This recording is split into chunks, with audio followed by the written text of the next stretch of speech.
Assalamualaikum warahmatullahi wabarakatuh. Perkenalkan kami dari kelompok 8. Nama saya Siti Nikmatur Rofikoh. Teman saya ada Safitri Dwi Ramadhani, Rina Kristina, Melianti Saruksuk, dan Salsabila Rehandini. Hari ini kami akan berdiskusi mengenai analisis kasus mengenai kepribadian dan kode etik guru. Boleh next slide?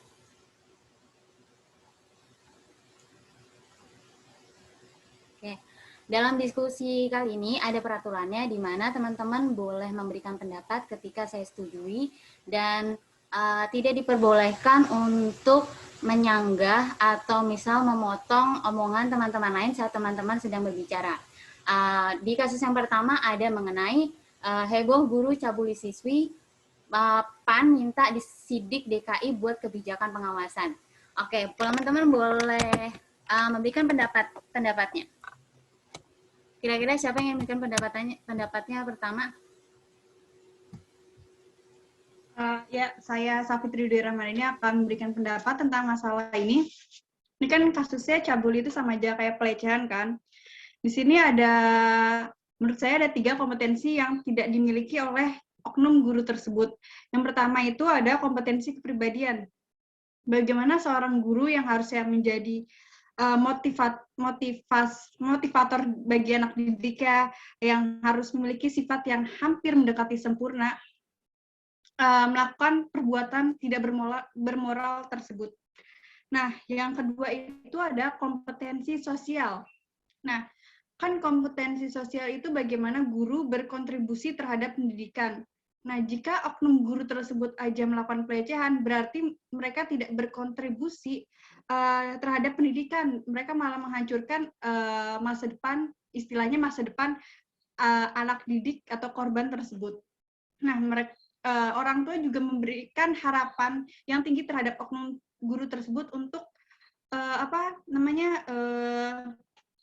itu loh, untuk menjadi guru atau mewujudkan cita-cita anaknya, tapi guru tersebut malah melakukan pelecehan terhadap anak dari orang tua tersebut.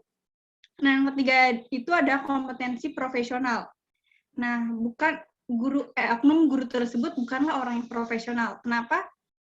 Karena kan udah melakukan pelecehan, itu udah perbuatan tercela, dan itu mengganggu psikologis korban atau anak didiknya. Sudah gitu, udah mengganggu psikologis si korban, guru tersebut seharusnya dalam pengabdiannya terhadap pendidikan tidak boleh memasukkan hawa nafsu atau keegoisan diri sendiri, sehingga hal-hal yang tercela tersebut tidak akan terjadi dalam pengabdiannya. Itu pendapat dari saya. Terima kasih Safitri atas pendapatnya. Kira-kira teman lain ada yang ingin menambahkan dari pendapatnya Safitri atau ingin menyanggah? Saya mau izin menambahkan. Balde Melianti, dipersilakan. Ya, saya sependapat dengan Safitri.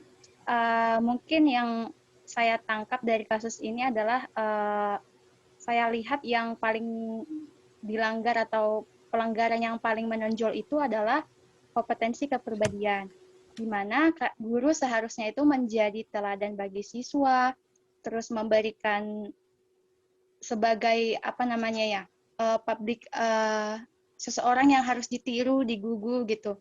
Tapi guru melaksanakan atau melakukan kegiatan pelecehan tadi gitu.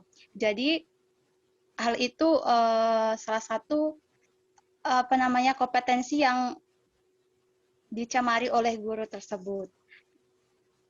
Nah, oleh karena itu seharusnya itu guru tidak boleh bertindak asusila seperti itu, dan seharusnya guru bisa menjadi seseorang yang dihormati, dihargai oleh siswanya. Begitu. Terima kasih. Makasih Melianti atas pendapatnya. Teman-teman lain kira-kira ada yang mau menyanggah atau menyetujui dari pendapat dua teman-teman? Oh, oke, nggak ada berarti. Oh, ada. Salsabila. Boleh Salsabila dipersilakan. Maksudnya saya setuju dengan kedua pendapat tersebut. Oke. Berarti dari pendapatnya Melianti dan Safitri, berarti teman-teman di sini semuanya setuju.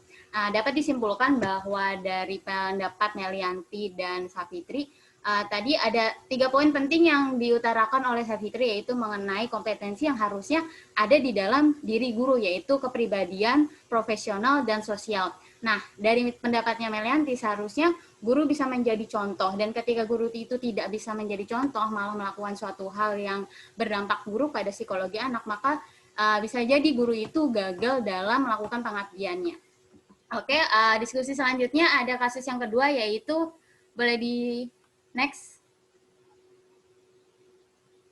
Ya, kasus kedua itu mengenai cerita para guru berinovasi di tengah pandemi corona. Karena sulit banget ya buat guru-guru itu berinovasi karena keterbatasan yang tadinya mereka bertatap muka langsung, tapi saat ini mereka harus berusaha untuk menguasai teknologi dan tetap berinovasi mengadakan pembelajaran yang efektif.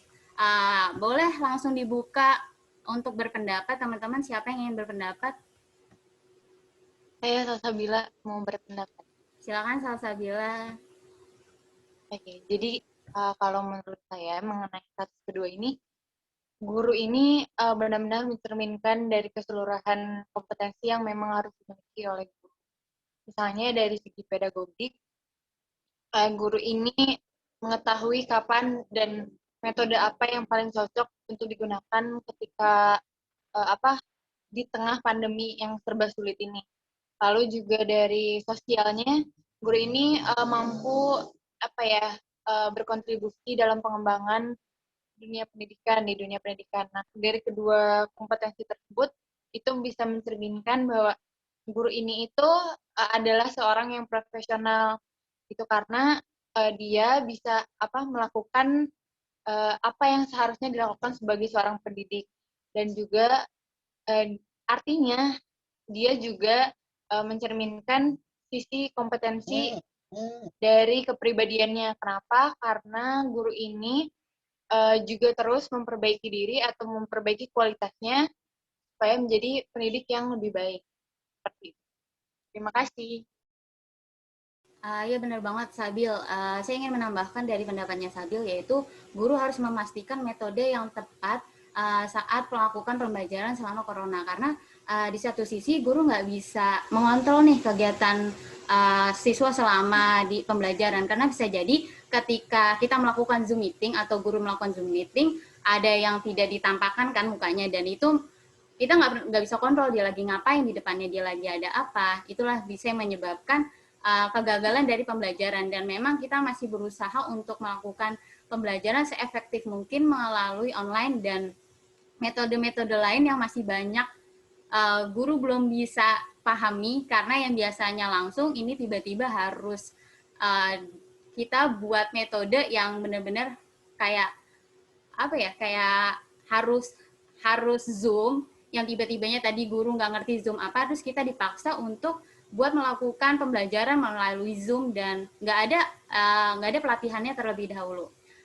Kira-kira teman yang lain mau ngasih pendapat juga mengenai pendapatnya Sabil atau pendapat saya?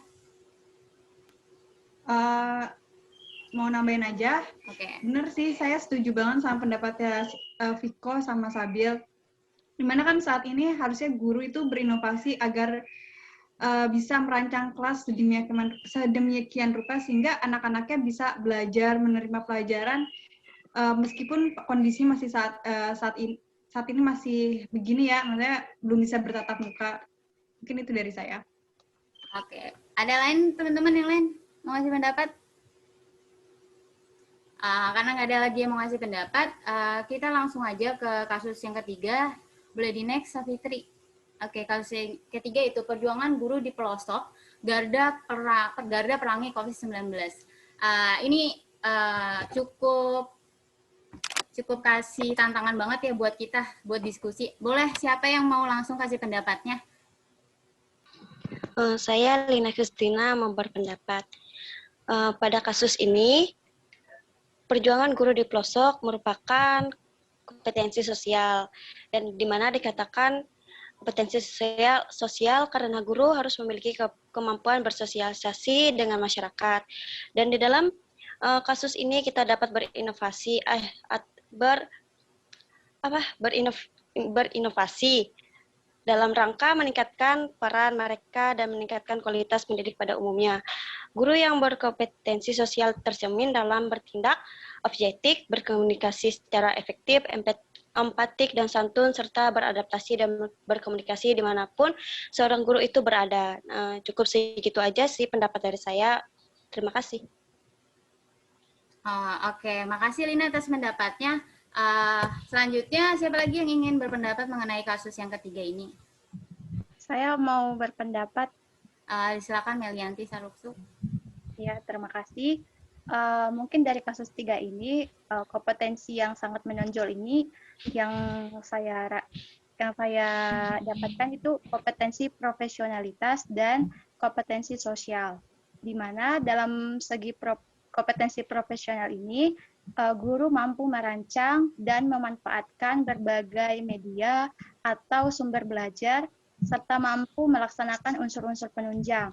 Hal ini tercermin dari sikap Bu Kado, di mana Bu Kado itu menggunakan Facebook sebagai media belajar, dan juga dari Pak Afan yang mampu menggunakan boneka untuk menghindari kebosanan siswa dalam belajar.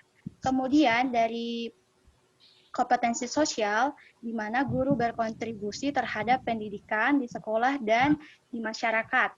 Hal ini tercermin dari kegigihan Bu Kado tadi yang mengajar siswa keliling dari rumah ke rumah. Tentu hal itu akan sangat menguras tenaga. Namun dan juga Pak Afan yang berinovasi menggunakan boneka dan permainan lainnya agar siswa tadi tidak bosan untuk belajar. Hal ini dilakukan Bu Kado dan Pak Afan karena Bu Kado dan Pak Afan ini adalah seorang guru yang profesional dan juga memiliki kompetensi sosial yang baik. Terima kasih.